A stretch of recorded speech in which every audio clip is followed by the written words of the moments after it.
전해드린 대로 김성태 전 회장에 대한 검찰 조사는 오늘 오전 중에 다시 시작될 예정입니다. 네, 관련 내용 최진영 변호사, 설주한 변호사와 함께 자세히 짚어보도록 하겠습니다. 안녕하세요. 안녕하세요. 네, 안녕하십니까. 자, 조금 전에 이제 저희 기사를 통해서 전해드렸듯이 김성태 전 회장과 이재명 대표가 이제 서로 모른다고 이야기를 했었잖아요. 그런데 이제 최측근으로 꼽히는 사람이 서로 가까운 관계다. 자, 이런 진술을 법정에서 했습니다. 자, 어떻게 받아들여야 될까요? 그렇습니다.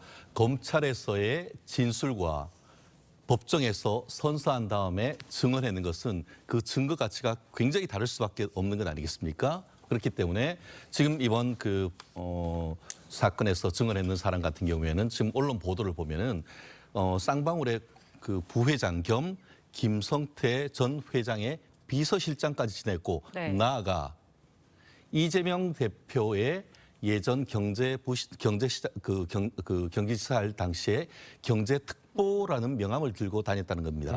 일반적으로 정치권에서 그 어떤 리더의 경제특보인 경우에는 쉽게 말하면은 경제 가정교사다 이렇게 얘기하면 될 것 같습니다. 예. 그렇다고 한다고 하면은 쌍방울의 그 김성태 회장과 경기도 지사 사이에서의 연결고리를 했을 가능성이 가장 큰 핵심 인물인 것이죠.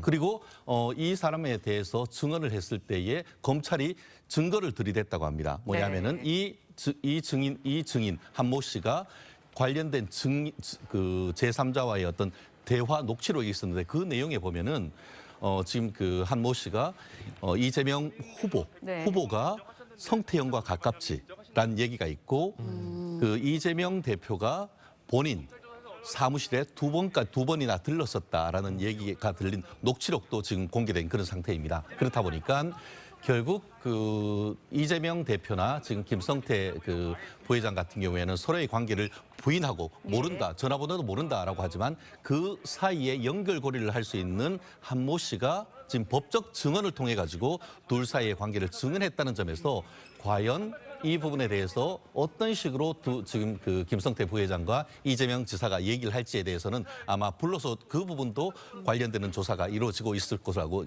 미뤄 짐작할 수 있을 것 같습니다. 예. 구체적인 관계에 대해서까지 이야기를 해주셨는데 말씀하신 것처럼 법정에서 나온 증언입니다. 재판 과정에서 나온 증언, 위증죄가 될 수 있기 때문에 상당히 사실이 있지 않을까라는 무게가 실리고 있거든요.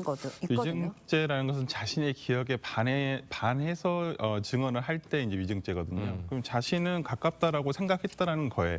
가까웠다라고, 그러니까 정확한 워딩 자체는 가까웠다라고 들었다라는 거예요. 그러니까 아까 그 녹취록 말씀하신 내용도 어떤 이재명과 김성태가 예를 들어서 그 같이 녹음된 게 아니라 네. 뭐 그렇게 보인다, 가까운 거 맞지? 뭐 그래. 그러니까 이게 위증죄로도 상당히 어렵죠. 가깝다라는 게 어느 정도 가까운 것인지. 근데 이 기사를 통해서 어저께 증언을 통해서 보면 굉장히 의문은 있어요. 어떻게? 어떤 관계? 어디서 어떤 뭐 행사에서 같이 만났나? 아니면 어떻게 가까워진 건가? 어떤 구체적인 내용은 없어요. 그냥 가깝지라는 내용밖에는 없거든요. 그렇다고 한다면 위증죄로도 굉장히 처벌하기는 힘듭니다. 자신의 기억에는 맞거든요. 그렇기 때문에 저는 이 부분에 있어서 구체적으로 그렇다고 한다면 이 사람을 통해서 가깝게 된 계기라든지 가깝게 된 어떤 원인이 있을 거 아닙니까? 경기도지사 시절부터니까.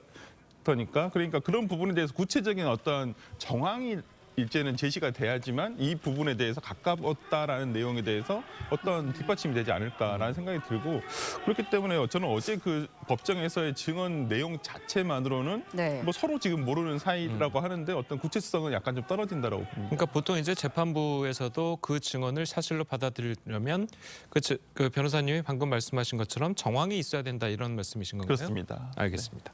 자, 어쨌든 뭐 쌍방울 전 비서실장은 이제 두 사람이 이제 가깝다고 했고 김성태 전 회장이랑 이재명 대표는 서로 모른다고 하고 있습니다. 자, 이렇게 진술이 상충되고 서로 이야기가 상충될 때는 어떤 식으로 둘의 그 진위 여부를 가릴 수가 있을까요?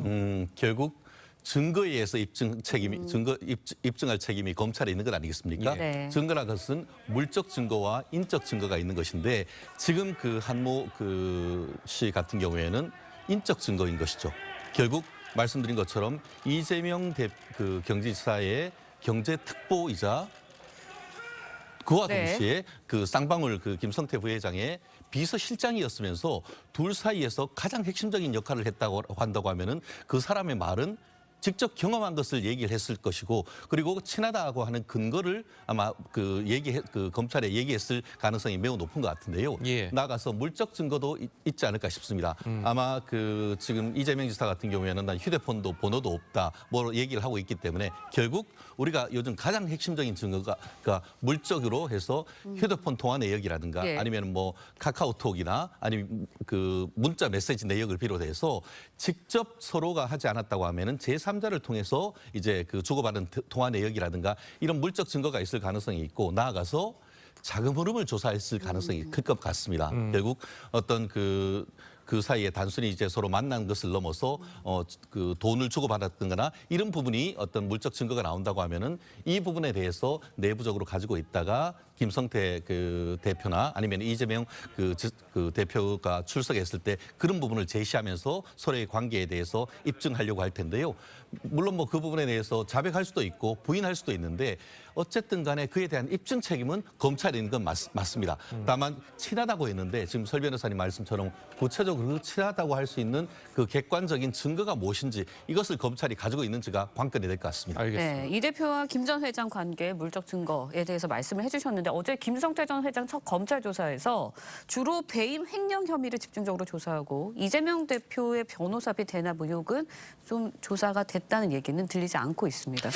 그러다 보니까 좀 네. 뒤로 밀린 거 아닌가라는 생각이 들거든요. 네, 실제 이 쌍방울 그룹과 관련된 수사는 기본적으로 이제 뭐 정치권의 연루가 돼서 그렇지 실제로는 이 그룹 자체 자본시장을 결혼하는 행위들, 범법 행위들이 굉장히 많거든요. 주가 조작이라든지 이런 내용들이 오히려 그러니까 수사만 가지고 그냥 딱 떼어놓고 본다면 오히려 이런 부분들이 더 주가되는 수사가 될 수밖에 없을 것이다. 그렇다고 한다면 저는 뭐 이재명 세간의 뭐 우리에게 뭐 관심은 이재명 대표와 정말 변호사비 대납이 네. 있었는지 여부가 항상 관심이었지만은 실제 수사관의 입장에서는 위법적인 상황들은 오히려 그쪽에 훨씬 더 많다고 볼 수도 네. 있거든요. 그렇다고 한다면 먼저 명백한 것부터 먼저 정리를 하고 또 조금 이게 그 희미한 아니면 약간은 조사가 필요한 내용들은 좀 뒤로 순위를 밀려서 아마 조사를 하지 않을까. 어차피 지금 이 쌍방울 그룹과 관련된 김성태 회장과 관련된 수사는 어차피 구속 기소를 할 예정으로 제가 봤을 때는 있지만은 그렇다고 구속을 하게 된다면 최장 20일까지는 조사를 할 수 있게 돼 있습니다. 그렇다고 한다면 명백한 것부터 먼저 정리를 한 다음에 그다음에 구속 기소를 한 이후에도 다른 혐의, 예를 들어서 뭐 변호사비 대납과 관련한 혐의라든지 또 다른 혐의들 이런 것들에 대해서 추가로 계속 수사를 할 수가 있거든요. 그렇다고 한다면 그 부분에 대해서 추가 기소를 할 생각이 있을 거라고 저는 검찰에서 봅니다. 굉장히 제가 듣기로도 많은 위법사항이 있다라고 제가 듣고 있어요. 그렇다고 한다면 일단은 구속을 했기 때문에 기소를 하기 위해서는 명백한 것부터 정리를 해서 네. 일단 재판을 넘긴 다음에 나머지 부분에 대해서 계속 진행하지 않을까라는 생각을 해봅니다. 예. 자, 그래도 이렇게 언론이나 국민적 관심이 김성태 전 회장에게 쏠린 이유는 이재명 대표의 변호사비 대납 의혹이 가장 큰 이유가 아닐까 싶은데, 자, 그것을 검찰도 모르진 않을 텐데 검찰이 수사에서 과연 이 부분을 어떤 식으로 이끌어갈까가 궁금하거든요. 그렇습니다. 이건 상당히 그 수사의 큰 흐름을 보면은 뭐 쉽게 그 의도를 알 수 있는데요.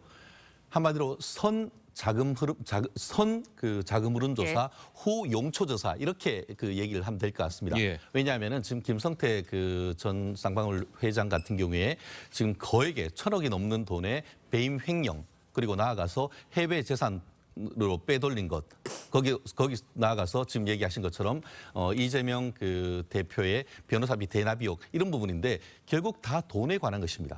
그렇기 때문에 그 쌍방울로부터 나온 돈이 어떤 식으로 흘러갔는지에 대한 조사가 먼저 하다 보니까 지금 같은 경우에도 배임 횡령에 대한 수사가 먼저 이루어질 수밖에 없는 것이죠. 그렇게 해서 돈이 정상적으로 나가는지 여부를 확인한 다음에는 그 돈이 어디에 쓰였는지에 대한 얘기를 하면서 뭐 40만 불 같은 경우에는 중국으로 지금 해외 유출돼서 북한에 있는 관계자들한테 전달됐다는 그런 내용과 함께 그 돈이 특히 이제 보면은 뭐 그 전환사채를 통해 가지고 네. 이제 그 부분의 일부를 이재명 그 경기지사 당시 변호사비를 한 23억 정도 그 변호사에게 지급돼 있는 이 흐름에 대해서 사용처에 대해서는 오늘 이제 조사가 되면서 자연스럽게 변호사비 그 사용으로 그 대납 의혹으로 이어질 수 있는 부분이기 때문에 어제는 자금의 어떤 배임 횡령과 관련되는 흐름의 조사, 오늘은 그에 대한 용처 조사를 하면서 그중에 하나로서 이재명 대표의 변호사비 대납 의혹에 대해서도 오늘 조사가 이루어질 것이라고 예측이 되는데요. 다만 한 가지 그 전략 같은 경우에는 아까 지금 그 설 변호사님 말씀처럼 검찰이 구속해서 조사할 수 있는 게 10일, 10일, 최대 20일입니다. 근데 그 사이에 이걸 다 조사하지 못할 경우들 예비를 해서 추후에 추가적으로 불러서 조사하고 또 거기에 따라서 이제 구속영장을 청구할 수 있는 그거에 대비를 해서 일정 부분 조사 내용을 조금 더 밀어놓을 수 있는 그런 전략적 선택을 할 수 있기 때문에 오늘 조사에 대한 어떤 그 후문을 나오는 걸 보면은 좀 더 자세한 것을 알 수 있을 것 같습니다. 알겠습니다. 자, 계속해서 저희 대장동 수사 관련 내용도 짚어보도록 하겠습니다. 이 검찰이 이재명 대표에게 오는 27일 출석을 하라고 통보했죠. 자, 이 대표 물론 뭐 앞서서 이제 어제 의원총회도 하고 뭐 여러 가지 일이 있었지만 이 대표가 이제 이번 소환 조사에 대해서는 뭐 전략이 조금 달라 보이는가요? 어떻습니까? 그렇습니다. 오늘 그 조선일보 조사 그 언론 보도를 보니까 지난 연말에 검찰 수사에 대비를 해서 내부적으로 수차례 대응 훈련을 했다라는 그런 그 언론 보도가 나온 걸 보면은 전혀 나오지는 않고 출석할 가능성은 상당히 있어 보입니다. 특히 지난번 같은 경우에도 떳떳하다라고 하면서 성남지청에 출석했었지 않습니까? 네. 다만 출석한 이후에는 사실상 증언 거부를 하면서 진실은 검찰에서 법원에서 밝히겠다 이런 식의 대응을 했는데 아마 그 성남지청에 했던 전략 을 그대로 이어갈 가능성은 높다고 봅니다. 왜냐하면은 떳떳하다고 하면서 검찰 자체의 출석을 거부할 경우에는 이 정치적으로 봤을 때 상당 부분 이 타격을 입을 수밖에 없는 그런 부분이기 때문에 출석은 하되 그 구체적인 내용에 대해서는 진술 거부하는 전략으로 갈 가능성이 상당히 높아 보이고 나아가 지금 같은 경우에는 지금 그 피의 사실이 성남지청에서와 달리 매우 많습니다. 그래서 이번 그 후문을 보면은 검찰도 하루가 아니고 이틀은 불러서 조사를 할 것이다라고 얘기를 했는데 결국 첫째 날, 둘째 날 전부 다 출석을 할 것인지 아니면은 한 번은 출석하고 이걸로 끝이다라고 하면서 그 두 번째 날은 출석을 거부할 것인지 이런 부분이 오히려 지난번 그 성남지청에 출석할 때보다 상당히 좀 복잡한 수가 돌아갈 수 있기 때문에 내부에서는 출석하는 것에 대해서 반대하는 기류가 있다라는 것을 지금 슬슬 흘리곤 있습니다만 그럼에도 불구하고 그와 같은 내부적인 반발에 도 불구하고 나는 나간다라는 그런 어떤 모습을 보이면서 검찰에 출두할 가능성은 저는 매우 높다고 봅니다. 알겠습니다. 네, 소환 조사에 임할지 관심이 쏠리고 있는데 검찰이 이제 대장동과 위례신도시 의혹과 관련해서 정진상 전 실장 또 유동규 전 본부장을 조사한 것으로 전해졌습니다. 그러니까 이 부분에 대해서는 뭐 이제 출석 관련해 가지고는 아마 27일 날 출석은 불가할 것으로 알고 있습니다. 제가 알기로는 당 지역 행사가 경기도에서 제가 현장 최고위원회가 열리는 것으로 개최하는 것으로 지금 알고 있어서요. 이미 예정된 행사라서 아마 제가 봤을 때는 27일 날 출석은 불가할 것으로 알고 있고 이제 30일 날도 아마 제가 알기로는 당 행사가 잡혀 있는 것으로 알고 있어서 그 뭐 현실적으로 출석은 그 날짜에는 좀 힘들지 않을까 싶고요.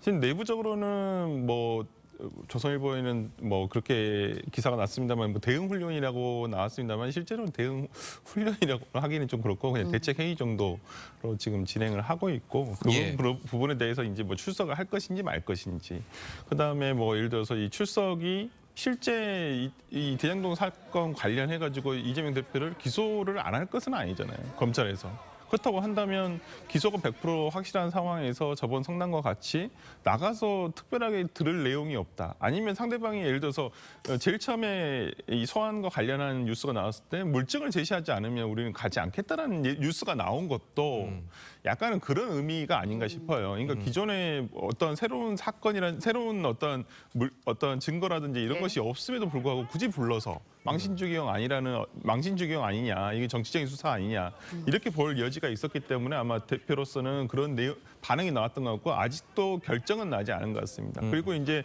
이 정 실장과 예를 들어 유동규 전 본부장 같은 경우에는 당연히 조사가 돼야지 될 것으로 보입니다. 왜 그러냐면 저는 개인적으로는 정진상 실장이라든지 김용 부원장의 재판이 어느 정도 진행이 된 다음에 그 재판 과정에서 나온 증언을 바탕으로 해서 어떤 이재명 대표를 소환해서 이 부분 진술과 맞춰서 어떤 소환 조사가 필요하다고 한다면 이해가 되는 부분이 있는데 아직 재판도 본격적으로 진입도 하지 않았는데 지금 부른다는 것은 실제 그렇게 실익이 있을까? 소환에 요구한 실익이. 그렇다고 한다면 이재명 대표로서도 기존에 나왔던 아니면 본인이 언급했던 내용 이상으로는 말할 게 없거든요. 소환에 응하더라도.